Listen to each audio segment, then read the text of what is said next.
eng yaqin insonidan zarba yegan paytda yoki tushkunlikka tushgan paytda bir dardini aytayotganda eshitganda bir jumla ishlatadi.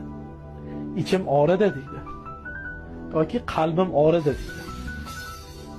Shunga ko'p qiziqaman. O'sha ichim og'ridi deyotgan insonga o'sha joy qayer? Buni javobini menimcha hech kim bilmasa kerak. Ichim og'riydi deydi-yu, qayer og'riyapti desa ko'rsatib bera olmaydi. Aytishingiz mumkin, yurakda endi. Yo, yurak bo'lganda inson yashamasdi. Shunday og'riganda. Yoki uni og'rig'i boshqa. Ko'krak qafasimdir. Uni ham og'rig'i boshqa, sanchi bor edi. Lekin ichim og'ridi deb tushkunlikka tushganda, bir eng yaqin insondan zarba yegan paytda aytadi-da inson, har doim ham ishlatmaydi.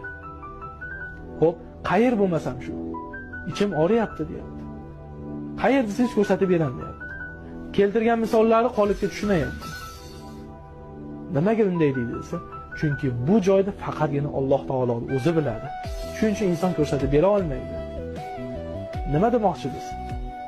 Yaqin insonlaringizga bir so'z ishlatayotganingizda, bir jumla ishlatayotganingizda, unga zarba bermoqchi bo'lgan paytingizda, uni ichida Alloh taolo borligini o'ylab turing.